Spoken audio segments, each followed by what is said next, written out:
श्रोताओं नमस्कार।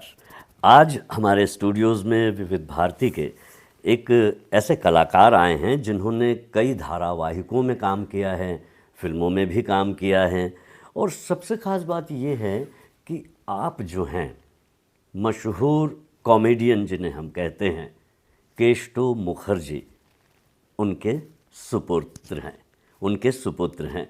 तो बबलू मुखर्जी जी, आपका हम स्टूडियोज़ में विविध भारती के बहुत बहुत स्वागत करते हैं।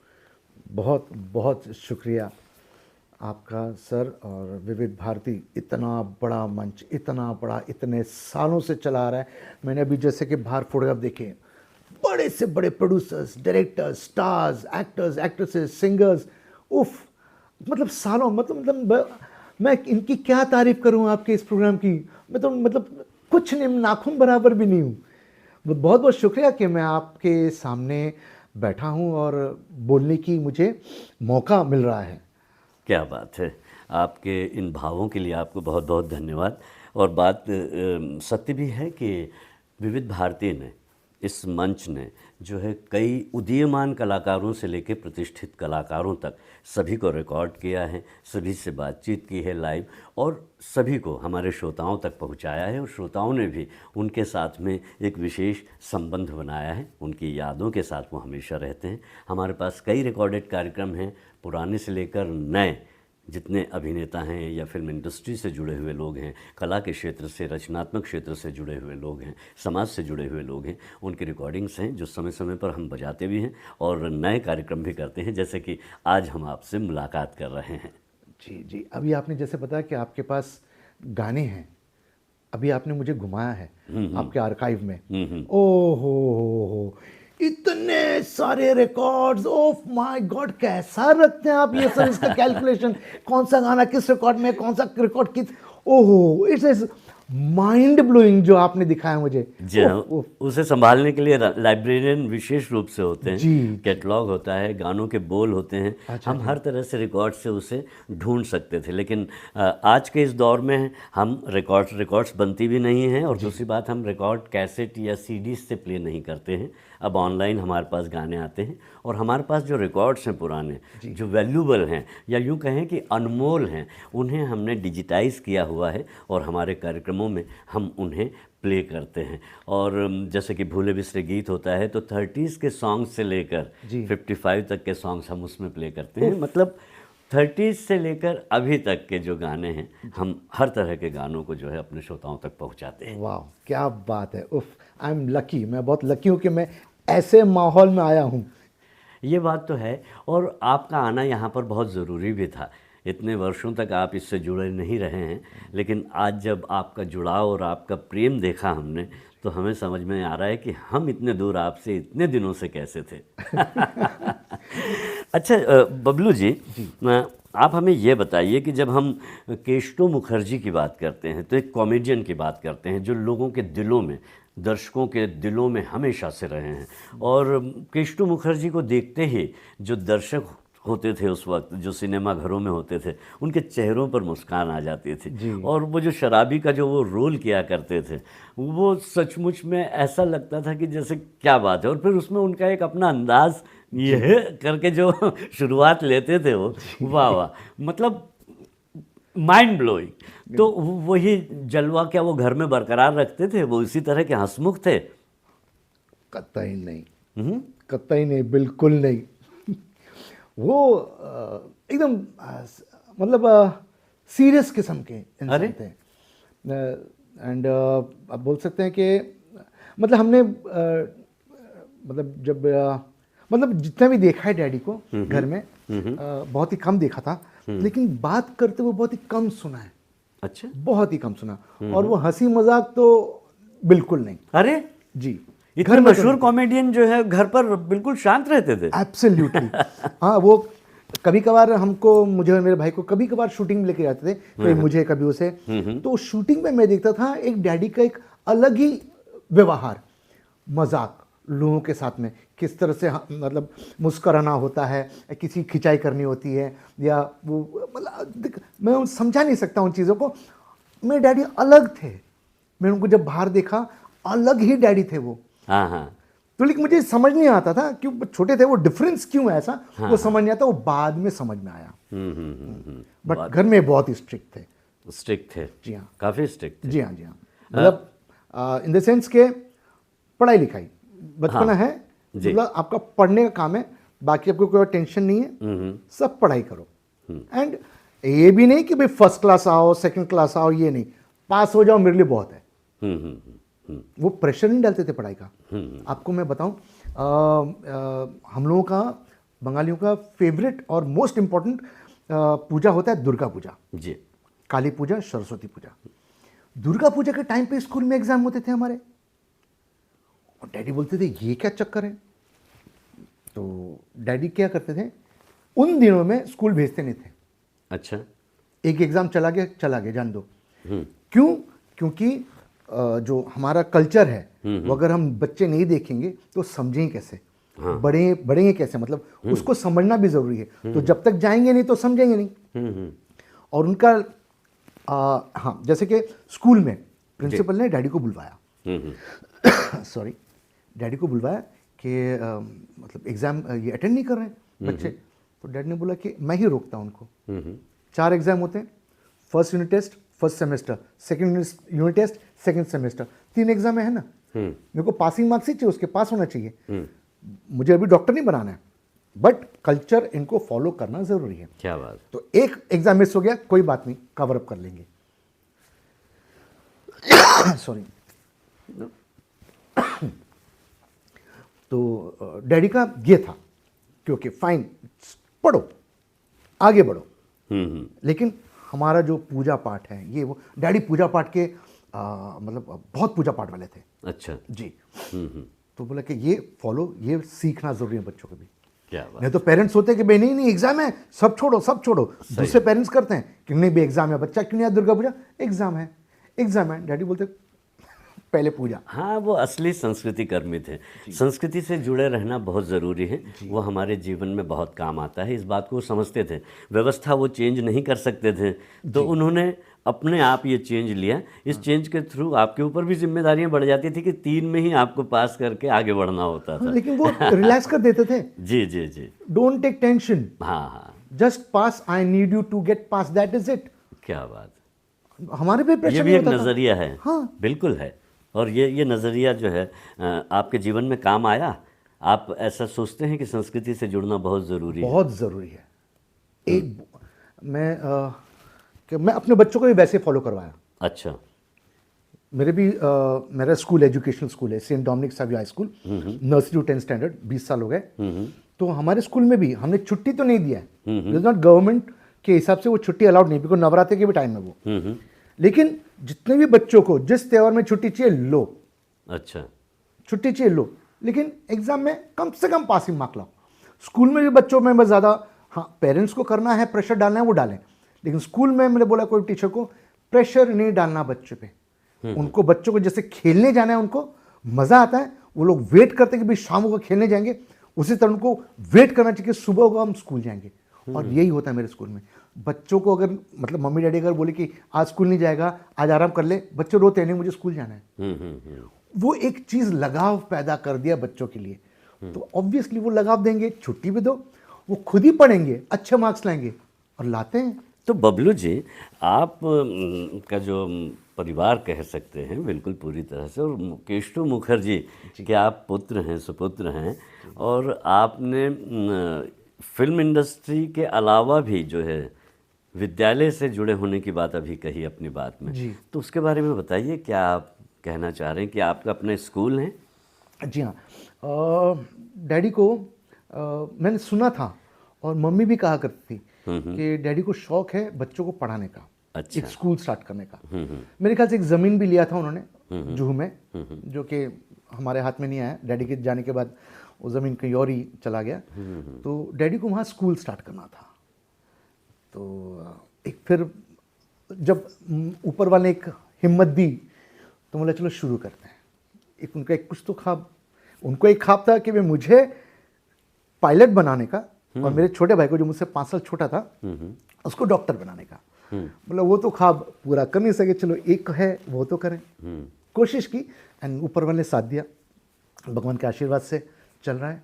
तो आप जो विद्यालय का संचालन भी करते हैं, साथ ही साथ जो टीवी है और फिल्म्स हैं जी। और जो ये कला का क्षेत्र है, इससे भी जुड़े हुए हैं आप। जी। तो ये तो कैसे आप मैनेज करते हैं ये सभी चीज़ें? हो जाता है। स्कूल तो as an owner, as a trustee, तो हमें इतना तो नहीं जाना पड़ता स्कूल में, उठना बैठना। प्रिंसिपल संभालती है, पूरा स्टाफ है, एंड स्टाफ स्कूल संभालते हैं। ज़रूरत पड़ने पर जाना होता है, और मेन इम्पॉर्टेंट दिन पे जाना पड़ता है, और जब अगर मैं फ्री हूँ तो मैं जाकर स्कूल में बैठता हूँ। क्या बात है। कुल मिला के आपने एक सपना पिताजी का पूरा किया है, वो और पिताजी का ही दूसरा आशीर्वाद अपने था। आप पूरा हो रहा है, क्योंकि आप अभिनय के क्षेत्र में भी हैं। जी। हम आपसे बात करना चाहेंगे कि आपने अभिनय जो है कब से करना शुरू किया? पिताजी से आपको कोई इंस्पिरेशन, प्रेरणा मिली आपको? बिल्कुल नहीं। डैडी तो चाहते नहीं थे, डैडी नहीं चाहते थे कि हम फिल्म लाइन में जाए। उन्हें कुछ और ही प्लान करके रखा था। तो वो तो डैडी के जाने के बाद कुछ ही महीने में अनिल गांगुली जी, जिन्होंने साहिब बनाई फिल्म, उनकी फिल्म बन रही थी कौन कैसे जी। तो उन्होंने एज एन एक्टर, जिसमें मिथुन दा थे और मिथुन चक्रवर्ती जी और अनिता राज जी, तो मैं अनिता राज जी का भाई बना हुआ था। तो एक वैसे एक कैरेक्टर निकला, तो उन्होंने मुझे ऑफर किया था उस एज के लिए, एंड मैंने शूट भी किया 1982 में। जी। फिर मैं थिएटर से जुड़ा रहा। अच्छा। मैंने एक प्रीति थिएटर में काफ़ी शोज़ किए। मंजुला बहादुर जी उनकी प्रोड्यूसर थी, विजय वर्मा जी उनके राइटर और डायरेक्टर एंड एक्टर भी हुआ थे, अदाकार ग्रुप नाम से। सॉरी। प्रीति थिएटर में हुआ, उससे मेरा शौक बढ़ने लगा। अच्छा। फिर थोड़ा पॉपुलैरिटी मिला, तो मैं फिर वो कमर्शियल थिएटर में चला गया। जैसे शुभा खोटी जी, एक्ट्रेस, वेटरन एक्ट्रेस, तो वो उनके एक थिएटर ग्रुप है, तो उसमें उन्होंने मुझे बुलाया और काम दिया। तो मैं उनके साथ इंग्लिश थिएटर्स करने लगा कमर्शियली, फिर गुजराती थिएटर्स, हिंदी थिएटर्स, फिर कमर्शियल थिएटर्स में। तो लेकिन एक्टिंग जो है वो वहाँ से शुरू हुआ, अनिल गांगुली जी के बोलने पर। ये फिल्म आपने बताई कौन कैसे। जी। तो इसमें उसके बाद होली फिल्म में भी आपने फिर अभिनय के, आमिर खान की जो फिल्म थी। जी जी। आशुतोष गोवारिकर भी थे। आशुतोष गोवारिकर, परेश रावल, नसीरुद्दीन शाह जी, दीप्ति नवल जी, मनोज वोरा, काफ़ी कास्टिंग्स में बड़ी थी। शुरुआती दिनों की बात है ये। जी हाँ। केतन मेहता जी की फिल्म थी ये। जी जी जी। जो हमने 1 महीना पूना इंस्टीट्यूट में रह के वहाँ पे शूट किया। अच्छा। हाँ, अब वो एक अलग एक्सपीरियंस था शूटिंग का। क्या बात है। बहुत बड़े डायरेक्टर, तो उनके साथ भी काम करने को मौका मिला, और इतने लोगों के साथ में जो आगे चल के बहुत बड़े बने, उन सबके साथ में जुड़ने का मौका मिला था उस फिल्म के ज़रिए। तो कैसा उस वक्त कैसा महसूस हो रहा था आपको उस वक्त? उस वक्त तो इतने लोग, हम लोग हंसी मजाक में काम चल रहा था, प्रैक्टिसेस बहुत होते थे, लेकिन वो पिकनिक जैसा हुआ था। हाँ जी। वैसे माहौल बना कर। आपकी उम्र भी कम थी उस समय? I was 17। हाँ, वो 17। और इतने बड़े बड़े कलाकारों के, जो आज बहुत बड़े नाम हैं। बहुत बड़े नाम है, यस। अच्छा, हम और भी बातचीत करेंगे आपके साथ। हम अब आपसे जानना चाहते हैं, बताते अपना एक और टैलेंट बता दिया। श्रोताओं, एक बार फिर से स्वागत है आपका हमारे स्टूडियोज़ में। आज हैं बबलू मुखर्जी जी, और बबलू जी जो हैं, आप केष्टो मुखर्जी के सुपुत्र हैं। और केष्टो मुखर्जी जिनके नाम से ही, जिनके काम से ही हर चेहरे पर, दर्शकों के चेहरे पर मुस्कान तैर जाती थी। और उन्होंने कई फिल्में की। आपकी पसंदीदा फिल्म उनकी फिल्मों में कौन सी रही है बबलू जी? चरस, जिसमें उन्होंने क्या बोलते हैं, लड़की भी बने थे वो, और असरानी जी साथ में, धर्मेंद्र जी के साथ में, वो लोग एज अ पुलिस ऑफिसर थे। तो वो प्रतिज्ञा, शोले, चाचा भतीजा, जिसमें तो उनके नाम पे गाना बना है, हे रे लल्ला झूमो जरा, झूमो नाचो जरा, शादी बनाने को केष्टो चला। तो वो बहुत ही प्यारा फिल्म है। इनकार एक वो है, कई है। हाँ, इनकार में खूबसूरत, खूबसूरत, जिसमें उन्होंने ही डिडंट ड्रंकर्ड का कैरेक्टर नहीं किया था उन्होंने, बहुत ही सिंपल कैरेक्टर किया था वो। और भी कई फिल्में हैं लेकिन उनके अधिकांश जो उनकी पहचान कह लीजिए वो ड्रंकर्ड की जो है, जी हाँ। उसी कारण से है कि वो ड्रंकर्ड रहते हैं और उनका जो अंदाज रहता है वो स्क्रीन पर सचमुच में सबको नशे में डाल देता है। तो इस तरह के कैरेक्टर्स को लेकर आपका अपना क्या नज़रिया होता था? आप तो उस समय काफ़ी छोटे थे, किस वक्त जो है आपको छोड़कर चले गए पिताजी? आपकी उम्र कितनी रही होगी उस वक्त? 1982 आई वाज 16 एंड हाफ। 1982 मार्च को उनका देहांत हुआ, इंतकाल हुआ। तो उस वक्त 16 एंड हाफ ईयर्स। एंड तब तक तो डैडी तो डैडी मैं आपको बताऊं, घर में फिल्मी मैगजीन नहीं आता था, फिल्मी पेपर्स नहीं आते थे, तो हमें फिल्म लाइन से दूर रखा गया था। अच्छा। हमें जब कभी बाहर लेकर गए, और वो भी क्या बाहर लेकर गए जब तक मैं 11 साल का था, उसके बाद नहीं लेकर गए। अच्छा। हाँ, तो कभी वो प्रीमियर पे लेकर गए, कभी शूटिंग पर लेकर गए। कुछ यादें ऐसे प्रीमियर या शूटिंग की, कुछ उस वक्त की याद है आपके पास? शूटिंग, प्रीमियर का आपको बताता हूँ मैं। ये फिल्म है बेरहम। उसमें संजीव कुमार साहब, शत्रुघ्न सिन्हा साहब, और हीरोइन मतलब याद नहीं है मुझे, सॉरी। तो ये प्रीमियर पे शायद सुलक्षणा पंडित जी, शायद। हाँ, सॉरी मैं कोई बात। तो मैं शायद एक ही बार देखा है मैंने वो फिल्म, और तो इसलिए, और काफ़ी टाइम हो गया। जी। और मैं जब भी मैं फिल्म लाइन में आया, मैं जानता ही नहीं था कौन आर्टिस्ट कौन है। वो तो मैं जब भी उनके साथ काम करना शुरू किया तब जाके घर पे जाके मैं देखता था फिर। अच्छा। वो कैसेट्स मंगा के देखता था क्या इनके साथ काम किया, ये कौन है, कहीं गलत नहीं हो जाए मेरे से। मतलब मैं हंसी मजाक वाला था। हाँ जी। ओके, मैं बोला कहीं गलत में हंसी मजाक नहीं कर दूं। हाँ जी। सीनियर आर्टिस्ट हैं। हाँ। तो एंड हाँ, तो प्रीमियर में उस वक्त ऐसा होता था कि स्टेज पे सारे आर्टिस्टों को बुलाया जाता था, प्रोड्यूसर डायरेक्टर्स आते थे, वो लोग कुछ ना कुछ छोटा छोटा स्पीच देते थे, बात करते थे, ऑडियंस से इंटरेक्ट करते थे। तो मुझे याद है संजीव कुमार साहब बोल चुके थे, शत्रुघ्न सिन्हा साहब बोल रहे थे, एंड और शत्रुघ्न सिन्हा साहब तो वैसे भी उनकी आवाज़ भारी जो अपने स्टाइल में बोल रहे थे, उसके बीच में ऑडियंस का बोलना शुरू हो गया, चिल्लाना शुरू हो गया, ए केस्टो। तो वो फिल्म का डैडी के नाम पे आवाज़ देने लगे वो लोग। मैं डर गया था, मुझे पता नहीं क्या हो रहा है। तो उसमें मैं शत्रुघ्न सिन्हा साहब बोले कि दादा पीपल वांट यू, आप स्टेज पे आइए। तो उन्होंने बुलवाया। तो जब डैडी उठे अपने सीट से, वो कुर्सियों के बीच में से जाने की जगह होती है ना, गैंगवे से जा रहे थे, जैसे ही डैडी सीट से उठे और लोगों को पता चला कहाँ बैठे हैं, वो सबके सब उसको देखने लगे उनकी तरफ, और वो उनके सब लाफ्टर शुरू हो गया। ऐसा करके पूरा हॉल गूंज रहा था। क्या बात है। जब तक के वो स्टेज पर गए, जी, माइक के सामने खड़े हुए और ऐसा करके हाथ दिखाया कि भाई रुकिए। जैसे उन्होंने हाथ दिखाया, पिन ड्रॉप साइलेंस, शांति एकदम। थोड़ा गैप देने के बाद डैडी ने अपना लाफ्टर दिया, एंड फिर वापस ऑडियंस, ओ अल्लाह हो गया। हाँ, पूरा का पूरा। तो मैं तो डर गया था ये सब देख के, सुन के, मुझे समझ में नहीं आया था। हाँ। ये मुझे बाद में किसी और आर्टिस्ट ने बताया कि ऐसा हुआ था। हाँ। और इसका मतलब ये था। मैं बोला हाँ, मैं उस वक्त था ऑडिटोरियम में डैडी के साथ में, लेकिन मैं डर गया था वो सब हल्ला गुल्ला देख के। हाँ। तो और आपका जुड़ाव भी नहीं था। हाँ। तो आपको पता नहीं चला कि कितना प्रभाव था उस वक्त उनका। जी। कि मतलब संजीव कुमार और शत्रुघ्न सिन्हा के रहते हुए, और वहाँ जहाँ हीरोइन की हम बात कर रहे हैं तो रीना राय और माला सिन्हा उस फिल्म में थी, मौसमी चटर्जी भी थी उस फिल्म में। जी। तो और शेट्टी जो होते थे वो थे उसमें। जी। तो शेट्टी साहब, मैंने वो फाइट सीन देखा उनका। अच्छा। हाँ, एक बार फाइट सीन्स में लेकर गए थे। हाँ। और शत्रुघ्न सिन्हा साहब और शेट्टी साहब का फाइट सीन था, और डैडी भी वहाँ पे थे उस सीन में।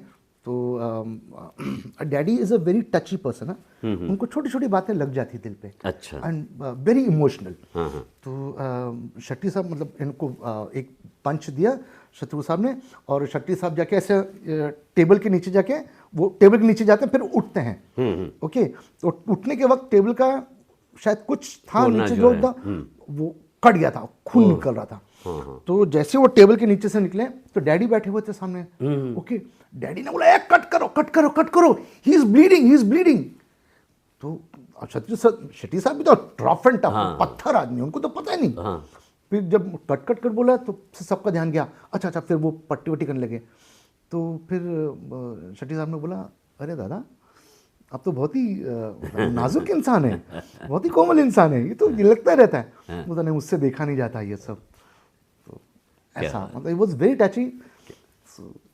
तो इमोशनल तो रहे हैं वो, और आपने जिस तरह से बताया, लेकिन उनका रूप जो है घर में एक होता था और बाहर एक कलाकार का रूप होता था, जी जी, जो लोगों से मिलते जुलते थे और बच्चों की केयर भी करते थे वो बहुत ज़्यादा। और आपकी मम्मी की केयर कितनी करते थे वो? मम्मी, एक बात बताऊं, बताइए। डैडी सांवले थे, कोई नहीं काले। सुन रहा है, आप बता दीजिए मुझे। ओके। बताइए बताइए। डैडी थे सांवले, हाँ ओके, डार्कर शेड, ब्राउनिश। जी जी। और मम्मी कोरी चिट्टी लाल एकदम। तो डैडी और मम्मी का कलर में ये फर्क था। आपको मम्मी का कलर मिला है? पता शायद। हाँ जी प्लीज। तो डैडी शाम को आते थे तो कभी कभार बोलते थे एक गाना लगाओ, क्या वो यशोमती मैया से बोले नंदलाला, राधा क्यों गोरी मैं क्यों काला।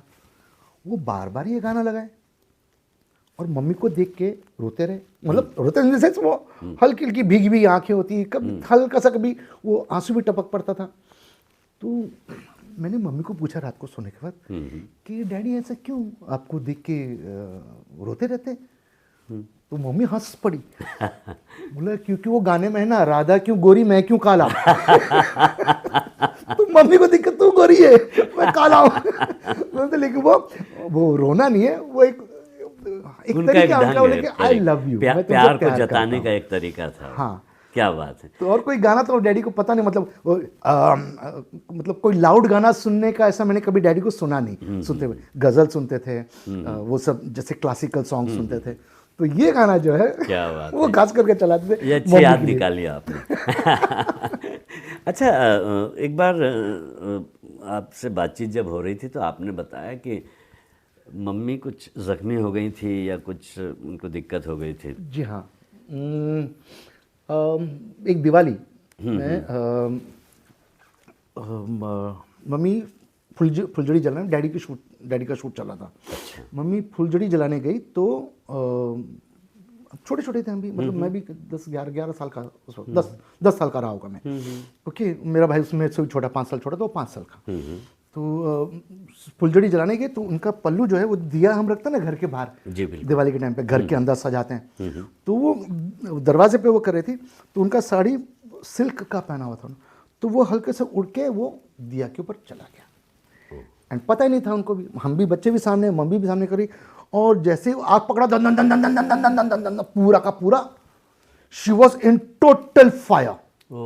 और हम दोनों के भाई क्या करें समझ नहीं आ रहा, तो नेबर्स को बुलाया। तो नेबर्स भाग के उन्होंने कंबल ओढ़ा, जो भी, इतना मेरे ध्यान में नहीं, क्योंकि इतना हौच पौच हो रहा था कि मतलब उनको कवर करके शी वाज लाइक बर्न्ट। एक चेहरा थोड़ा सा हल्का हल्का होता, अदरवाइज बाल जल गए, सर पूरा बॉडी जल गया था, ऐसी हालत हो गई थी मम्मी की। तो नेबर ने डैडी को शूट जहाँ पे कर रहे थे तो वहाँ पे फ़ोन किया और डैडी आए तुरंत भाग के।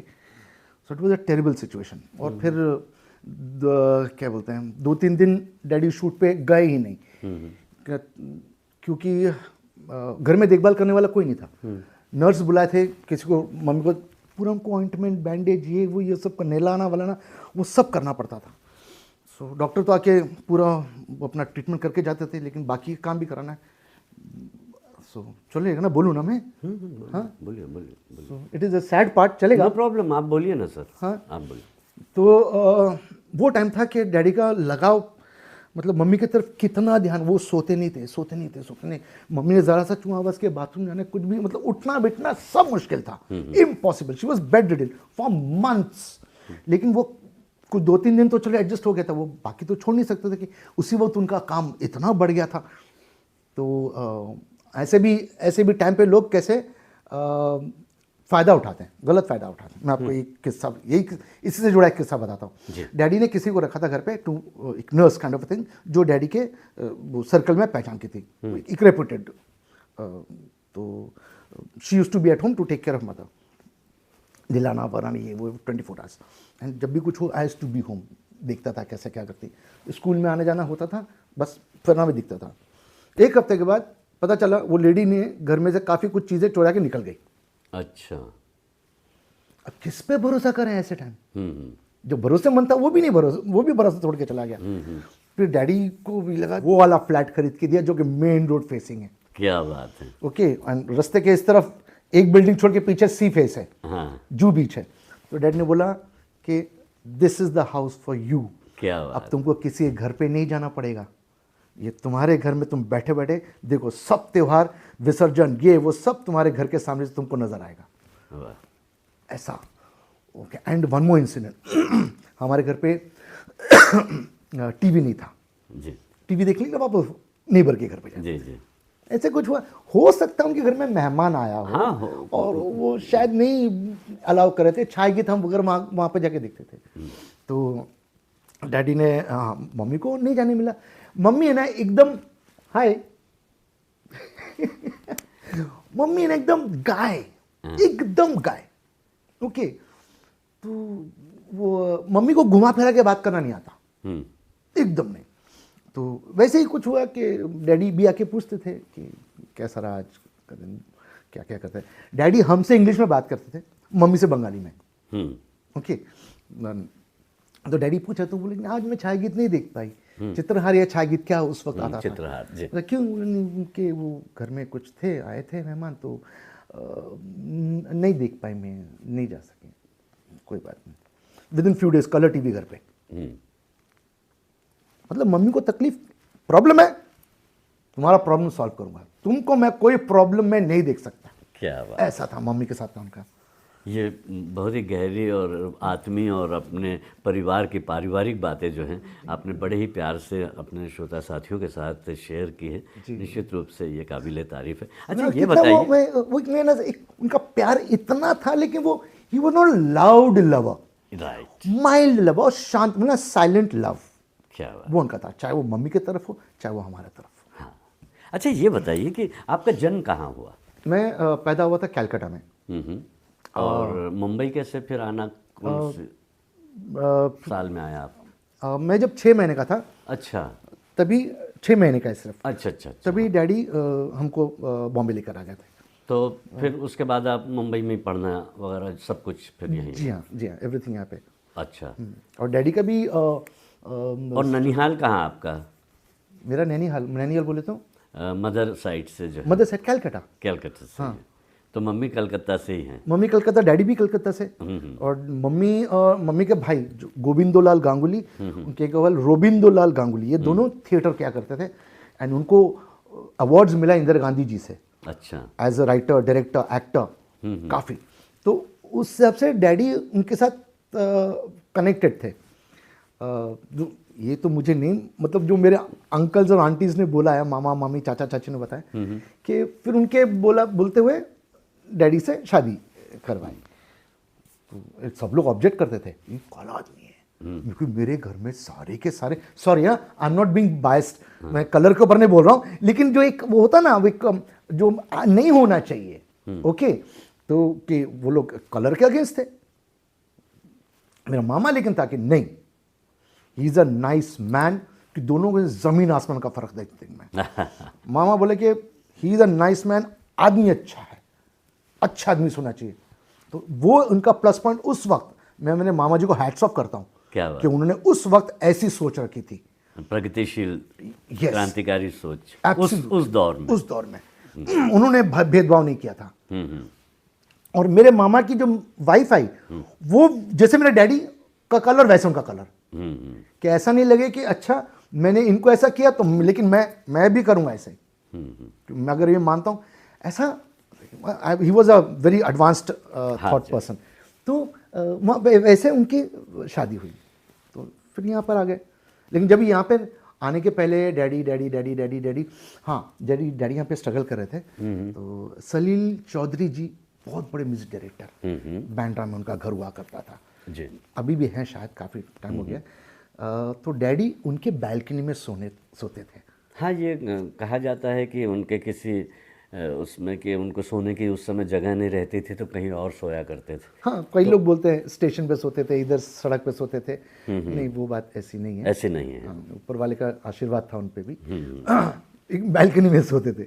हाँ, वो तो मदद ज़रूरत पड़ती, किसी दूसरे शहर में आप जा रहे हैं और स्ट्रगल कर रहे हैं आप, उस दौर में तो होता है ऐसा। सलील दा ने उन्होंने बहुत सपोर्ट किया और डैडी भी उनकी बहुत इज्जत करते थे। उनके घर पे बहुत आना जाना हुआ। डैडी जब अच्छा खासा करने लगे थे तभी उनसे कनेक्शन था, रिलेशन था, उनके घर पे आना जाना बहुत तरह। सर, अब है ना, हम ऐसा करते हैं कि आपने जो फिल्मों में रोल किए हैं उस पर थोड़ी सी बात कर लेते हैं और जो आने वाली फिल्में हैं उन पर बात कर लेंगे। ठीक है श्रोताओ, एक बार फिर से हम स्वागत करते हैं आप सभी का। स्वागत करते हैं हम यहाँ पर बबलू मुखर्जी का, क्योंकि आप हमारे साथ आए तो हैं, साथ ही साथ बड़े ही लाइवली और बड़े ही जीवंत अंदाज में जो है अपनी बातें भी कह रहे हैं और ऐसी ऐसी बातें केशटो मुखर्जी से जुड़ी हुई हमें बता रहे हैं जो हम कभी शायद जानते नहीं थे या हमें पता भी नहीं चल पाई। और जाहिर है उनके परिवार के सदस्य हैं यहाँ पर, तो हम कुछ और भी उनके बारे में जानना चाहेंगे। साथ ही साथ हम आपके बारे में भी जानना चाहेंगे कि आपने जब फिल्मों का जो ये सफ़र है शुरू तो कर दिया था कौन कैसे फिल्म से, होली फिल्म की आपने, फिर और भी बहुत सारी फिल्में की हैं, दिल है, खिलाफ है, इसी का नाम ज़िंदगी है, और नरसिम्हा है, तेजस्विनी है, तो ऐसी कई फिल्में आपने की है। बताइए अपनी फिल्मों के बारे में बताइए। जागृति फिल्म की है, दिल आशना है, हेमा मालिनी जी की जो फिल्म थी वो भी आपने की। तो ये जो पूरा अनुभव रहा है फिल्मों का आपका, इसने आपको किस तरह से पुख्ता किया है और ये अनुभव कैसा रहा है, बताइए। वैसे जब मैंने अपना काम शुरू किया डैडी के जाने के बाद, तो हाँ ये एक्टिंग वगैरह की है और मैंने असिस्ट भी किया है।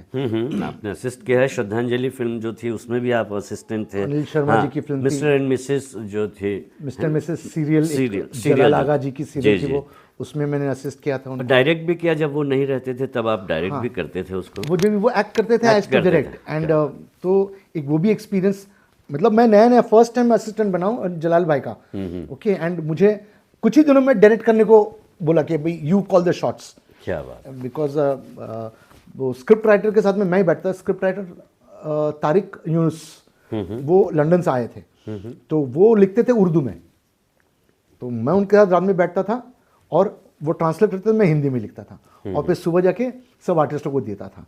तो मेरा डे नाइट काम चलता था, मज़ा आता था। क्या बात। तो जलाल भाई को मालूम है कि भाई सब कुछ डिटेल वाइज तो उसको मालूम ही है। हाँ, पूरा प्रोसेस आपको फिल्मांकन का पूरा पता है। हाँ, तो बोला कि भाई, तो जब वो करते थे तो बोले कि ना यू से कट और action everything you say, retake करना है बेफिक्र, okay, without hesitation you say a retake, I want a retake even if I am acting. ऐसा उन्होंने एक प्रोत्साहन भी दिया, तो उसमें मजा आता था, मजा आता था। क्या बात। एंड देन अनिल शर्मा जी को उनकी फिल्म श्रद्धांजलि में असिस्ट किया था। शशि कपूर जी थे, जिंतमान जी थे, राखी जी, प्रेम चोपड़ा, बड़े बड़े कलाकार थे, उन सभी को आपने मतलब मैं साथ में असिस्टेंट था। हाँ, बट नज़दीक से देखा काम करते हुए। और उनसे कई गुर आपने सीखे होंगे, आपके साथ संबंध रहे होंगे, आपसी बातचीत होती रही होगी उस वक्त में। और उसी से फिर वो करने के बाद मैंने वो 17 साल की उम्र में मैंने एक वीडियो फिल्म प्रोड्यूसर डायरेक्ट किया था। अच्छा। हाँ, उन दिनों में नारी हीरा जी स्टार्टर्स वाले, उनका वो वीडियो फिल्म्स बहुत बनाया करते थे। जी जी जी। तो मैंने बोला चलो एक वीडियो फिल्म बनाता हूँ। तो उसमें आदित्य पंचोली फर्स्ट टाइम हम लोग साथ में थिएटर किया करते थे। अच्छा। तो फर्स्ट टाइम उसको मैंने हीरो लिया एंड देयर अनदर गर्ल को लवली, तो हीरो हीरोइन वो और दूसरे भी आर्टिस्ट थे। तो that had produced and directed and वो जो मेरा व्हेनेवर आई वर्क ना, मैं डायरेक्टर के पीछे ही रहता हूँ या आजू बाजू में रहता हूँ कि वो क्या बोलते हैं, कैमरामैन के साथ कैसी बातें करते हैं, आर्टिस्ट के साथ कैसी बातें करते हैं, कोई राइटर है उसके साथ कैसी बातें करते हैं, वो मैं सुनते रहता हूँ, उनका एक्सपीरियंस लेता रहता हूँ। ये मैंने एक्सपीरियंस लिया था जलाल भाई और अनिल शर्मा जी से, थोड़ा बहुत जो नॉलेज मिला था हमको, तो वो मैंने इस्तेमाल किया ये फिल्म बनाने में। ओके, एंड देन मैंने नारी हीरा जी को मैंने वो आई सोल्ड इट, उन्होंने स्क्रैप किया, बोला कि मैं आदित्य को मैं लॉन्च करूँगा। अच्छा। हाँ, तो उन्होंने जो मेरा मेकिंग चार्जेस था दे दिया था, मैंने स्क्रैप करके उन्होंने फिर आदित्य पंचोली को लॉन्च किया था। मतलब यूँ कह सकते हैं कि आदित्य पंचोली जो हैं, हाँ। हीरो और अभिनेता जो हैं, वो आपकी खोज हैं। नहीं नहीं नहीं नहीं, नहीं बिल्कुल नहीं, वो उनकी किस्मत है, वो उनका हार्ड वर्क है, मेरी खोज नहीं है। दोस्ती दोस्ती में हम कर गए। हाँ नहीं, मतलब पहचाना तो आपने, आपकी नज़रें जो थी वो इतनी पारखी थी कि आपने बहुत पहले ही उनमें हीरो ढूंढ लिया था। उसका पर्सनैलिटी ऐसा था, हाँ। ऐसा पर्सनैलिटी था उसका हाँ। कि और कोई आप सोच ही नहीं सकते उसको बिसाइड्स हीरो। तो ऐसे में हाँ आप हाँ नहीं आप, और जो ये स्वीटी वेट्स NRI जो है, ये फिल्में की हैं आपने, और ढूंढते रह जाओगे जी जी, तो बहुत सारे कलाकारों के साथ जब आप काम करते रहे हैं, तो आपको ये नहीं लगा कि आपको, चूँकि असिस्ट भी किया आपने फिल्मों में, कुछ अपनी फिल्में या सीरियल या कुछ ऐसा कुछ बनाएं, ऐसा लगा नहीं आपको? क्योंकि सीरियलों से भी आप जुड़े रहे हैं हमेशा से, जो है DD पर जो सीरियल आते थे, छोटी बड़ी बातें, विक्रम बेताल, दादा दादी की कहानी, चुनौती, इसमें भी आपने अभिनय किया है, तो जुड़े रहे हैं आप। बताइए इस बारे में भी कुछ। क्या इस बारे में कैसा अनुभव रहा आपका जब आप चुनौती कर रहे थे, एक अच्छे विषय पर, यंग जो प्रॉब्लम थी उस पर थी वो फिल्म, उसमें आपका किरदार क्या था? विक्रम बेताल में आप किस तरह से जुड़े हुए थे? दादा दादी की कहानी में आप किस कैरेक्टर में थे? छोटी बड़ी बातें जो थी वो किस तरह की कहानी थी? बताइए कुछ। छोटी बड़ी बातें मेरी फर्स्ट सीरियल, जिस सीरियल से मुझे स्टारडम मिला, एंड वो directed by Bhimsen Khurana ji ji ji, and written by Kamran Karan Rajdan, sorry.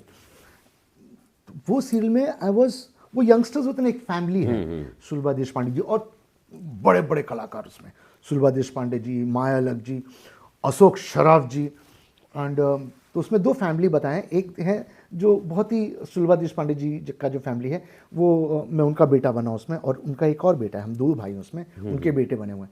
वो है कि दूध उबल गया, अरे बिल्ली रास्ता काट गई, वो ये सब चीज़ में मानती हैं। और अशोक शराफ जी और माया अलग जी, अलंकार उनका माया अलग जी का बेटा, अशोक शराफ जी मामा है, तो वो एडवांस्ड है, वो लोग नहीं सोचते ये सब।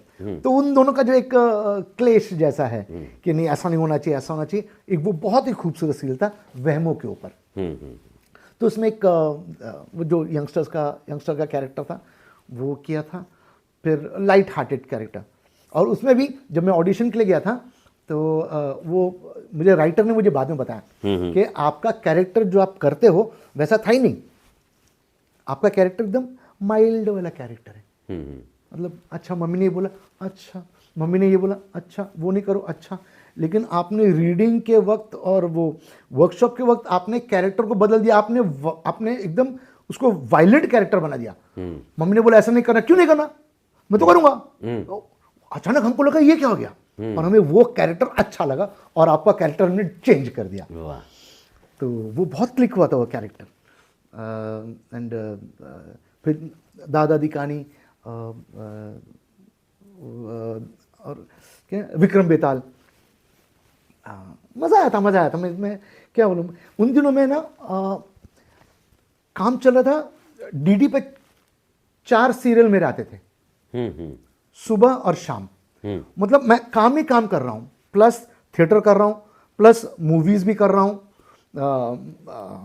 प्लस क्या मतलब काफ़ी आना जाना, गेस्ट ये फलाना फलाना। तो इट वॉज टोटली ऑक्यूपेड। मेरे को इतना ध्यान में नहीं आया कि भाई कि ऐसे बैठ के सोचूं, जो एक्टर सोचते ना ये कैरेक्टर मुझे ऐसा करना चाहिए, ये कैरेक्टर में ऐसा, मुझे करने की ज़रूरत ही नहीं पड़ी। जो शुरू में डायरेक्टर बोलते थे बबलू जस्ट बी योरसेल्फ, मतलब इसमें अंगार डाल, मतलब you make it lively, make it lively, the scene make it lively, बस वही करता था सीन लाइट। मुझे ऐसा कोई कैरेक्टर मिला ही नहीं जो, हाँ एक मेरे को ये अफसोस है कि एक्टर्स लोग जब बात करते हैं ना एकदम फिलोसफिकल, थॉटफुल, ये वो ये करना है, मैं इस कैरेक्टर में ऐसा करूँगा, मुझे करने को नहीं मिला। मैं जब कभी सोचूं कि मैं थोड़ा सा इसमें गेटअप लूँ क्या, मैं थोड़ा सा ऐसे इसको करूँ क्या, तो डायरेक्टर बोलते हैं यार मेरे को तुम्हारा बहुत थोड़ा टाइम मिला है, उसमें गेटअप लोगे ये करोगे वो टाइम निकल जाएगा, so just play yourself and finish and then you go to next one. मेरे को किसने कुछ करने नहीं दिया। नहीं, तेजस्विनी एक फिल्म आई थी, एन चंद्रा जी ने आपको एक अच्छा रोल दिया था।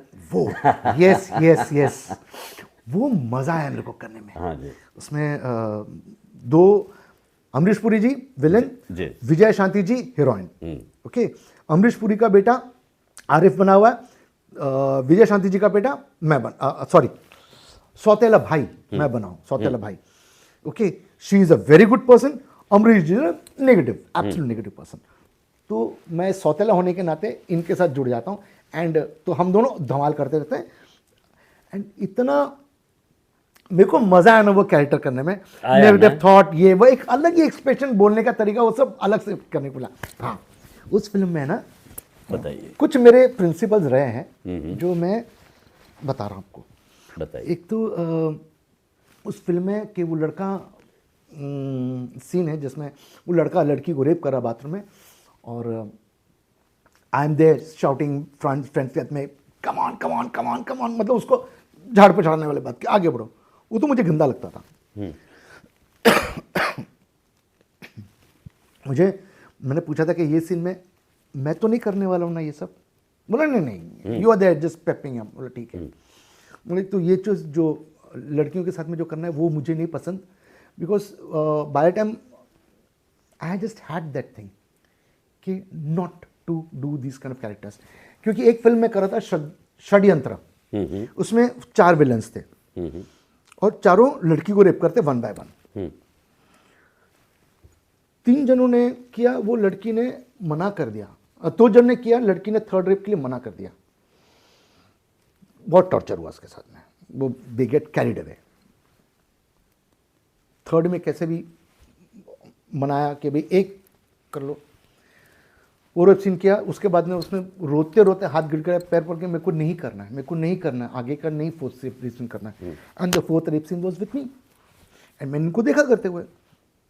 बहुत गलत तरीके से किया उन्होंने।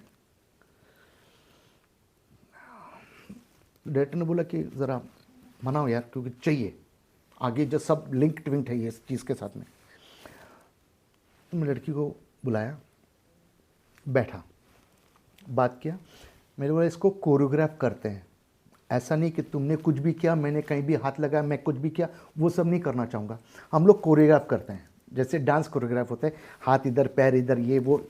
तो हम लोग नज़दीक भी नहीं आएंगे, क्योंकि कैमरे का एंगल में उनको बोल दूंगा कि आप कैसा देख रहे हैं तो हम वैसा हम कर लेंगे। Don't worry, I will not touch you.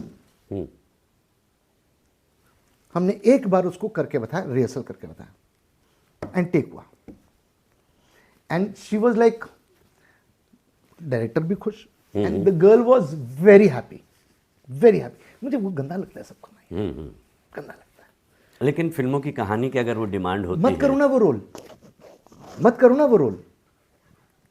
मतलब मैं अपने हिसाब से बोल रहा हूं। हाँ, वो आपका अपना ओपिनियन में बता, स्टैंड जो है ये आपका है, और आप इस पर कायम भी रहते हैं। Yes. ये अच्छी बात है। अच्छा, ये बताइए कि अभी आने वाले दिनों में जो है आप कौन सी फिल्में करेंगे? उसके पहले मैं आपसे ये जानना चाहता हूँ कि आपने एक गाना बताया था कि तू कल चला जाएगा तो मैं क्या करूँगा। ये गाना आप डेडिकेट भी करना चाहते हैं किसी को? टाइम है, बोलूँ मैं? बोलिए। हाँ, ये मेरे छोटे भाई के लिए है। ही वॉज 14 ईयर्स ओल्ड, 14 साल की उम्र में उसका मोटरसाइकिल एक्सीडेंट में उसका डेथ हो गया। तो डैडी के जाने के बाद, daddy expired in 82 and my brother went in 85, 3 साल। तो जो मम्मी और एक बॉन्डिंग सा हो गया था ना कि I am the eldest now, I have to see after mother. Mummy को दुनियादारी का कुछ नहीं मालूम, तो everything I have to take care. बड़ा भाई का पढ़ाई भी, खुद का भी काम भी, मम्मी का भी देखभाल हो। तो उसमें बहुत नज़दीक आ गए थे हम, मम्मी और मेरे भाई दोनों। और उसको मैं फादर जैसा ही था, स्कूल में भी उसके जाके मेरे को सब देखना है, ट्यूशन में भी एवरीथिंग। तो उसका जो झटका लगा ना मुझे, तो वो फिर मैंने फिल्म देखी नाम। तो नाम में संजय दत्त एंड कुमार गौरव, उन दोनों के ऊपर ये गाना है। तू कल चला जाएगा तो मैं क्या करूँगा, तू याद बहुत आएगा तो मैं क्या करूँगा। एंड वो it connected with me, with my brother, that song. And वो जब भी मतलब बजता है तो इट लाइक मेरा भाई सामने आ जाता है। एंड वो जो एक्सीडेंट के बाद जो मैंने उसका कंडीशन देखा था वो सब भी नज़र के सामने आ जाता है। क्या नाम था उनका? रंजीत मुखर्जी। He was 14। उसने 8th स्टैंडर्ड का एग्ज़ाम दे के वो पार्टी के लिए गया था अपने दोस्तों के साथ में सीरप होटल में। फिर आते हुए वो बाइक एक्सीडेंट हुआ। सलमान खान के घर के सामने एक पैरापेट वॉल जैसा है, रास्ता है, फिर इधर वो दीवार सा है छोटा सा 2 फुट का, फिर ईंटा है, वो रॉक्स एंड पानी है।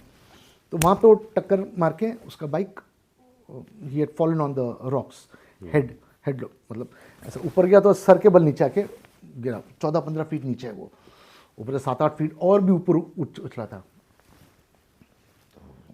वो सब याद आके। श्रोताओ, एक बार फिर से हम स्वागत करते हैं बबलू मुखर्जी का और साथ ही साथ आपका भी, क्योंकि ये कार्यक्रम चल रहा है बबलू जी के साथ। और आपने पाया होगा इस तमाम बातचीत में कि बबलू जी की जो एनर्जी है, जो उनका कहने का एक अपना अंदाज़ है, उसमें ड्रामा तो है लेकिन आत्मीयता भी है। और वो बड़े प्यार से अपनी बात कह भी रहे हैं और कहना चाह भी रहे हैं। तो आपने ये महसूस किया होगा। बबलू जी, आप जो भी बातें कहते हैं बड़े ही उत्साह के साथ और जुड़ कर कहते हैं। हमने अभी तक की बातचीत में ये पाया है। जो भी आप बता रहे हैं उस समय आप बिल्कुल जुड़ जाते हैं।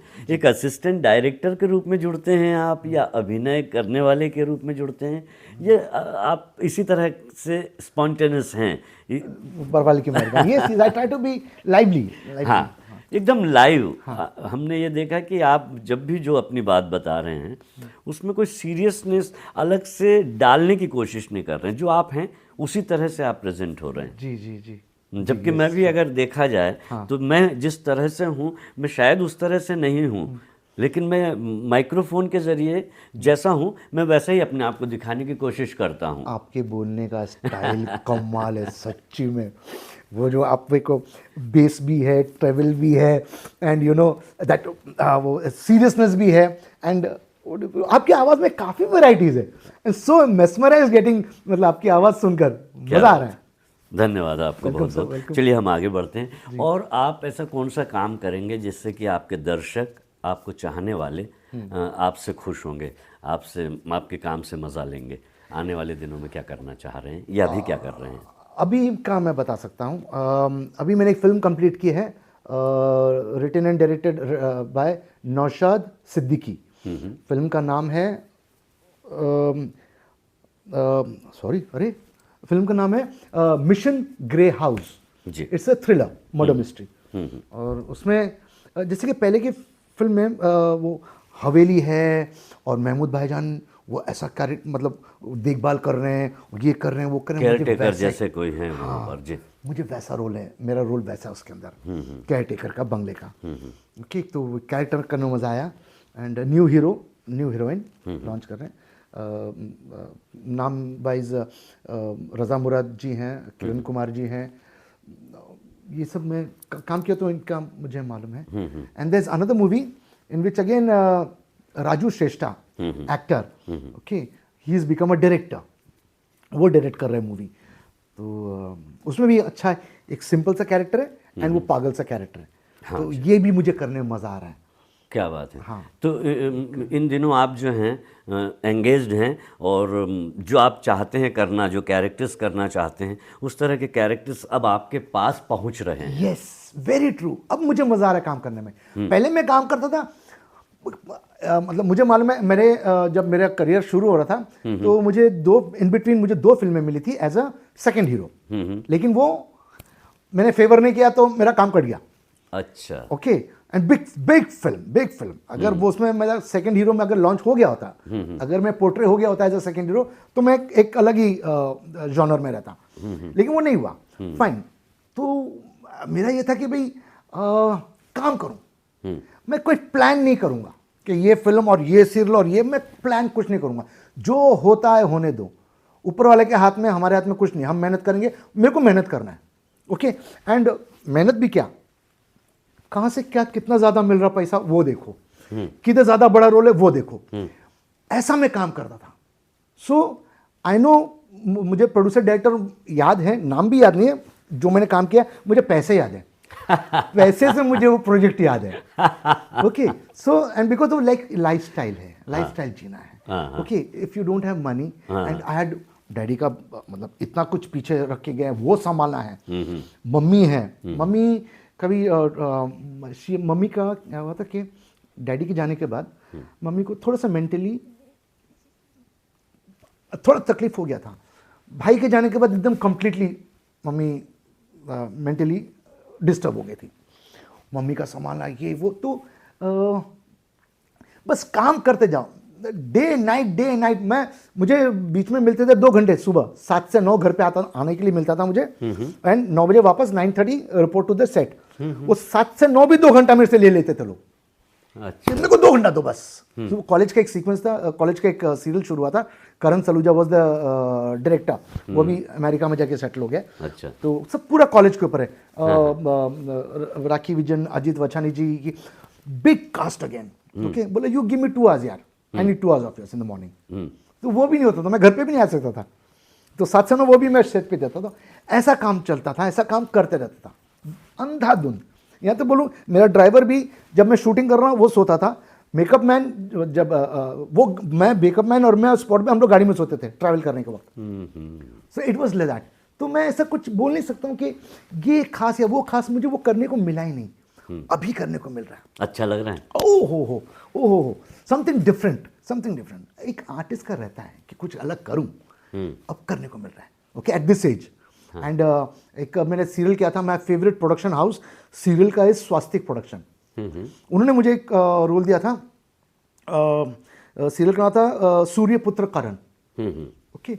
उसमें पूरा गेटअप है, दाढ़ी है, मुच्छी है, बनाना है, यूनिकॉर्न वो लगा हुआ है, कैरेक्टर एकदम आदि मानव जैसा बोलते ना, एक very aggressive kind of a person.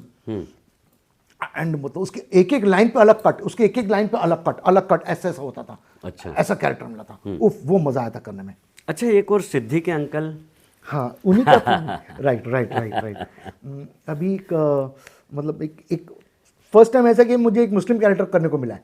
अच्छा, हाँ, उसका नाम है सिद्दीकी के अंकल, हाँ, एंड इन्हीं प्रोडक्शन हाउस इन्हीं का है वो। अच्छा, जो हीरोइन है उसके डैडी के साथ काम करते थे, तो उनके डैडी के इंतकाल के बाद, डेथ के बाद, अब ये लड़की वापस, इतना बड़ा एम्पायर है, उसको संभालना है। अच्छा, और उसके बार बार इतने सारे डिस्टर्बेंसेस आते हैं, रुकना, ये वो प्रॉब्लम्स आते हैं। तो इन्होंने, ये अंकल जो है, वो जिनके डैडी के साथ काम करते थे, वो इनके पास है, जो जगह जगह टाइम टाइम पे इनको हेल्प करते रहते हैं जब भी ये होता है। तो एक वो एक अंकल वाला कैरेक्टर हाँ, की थी।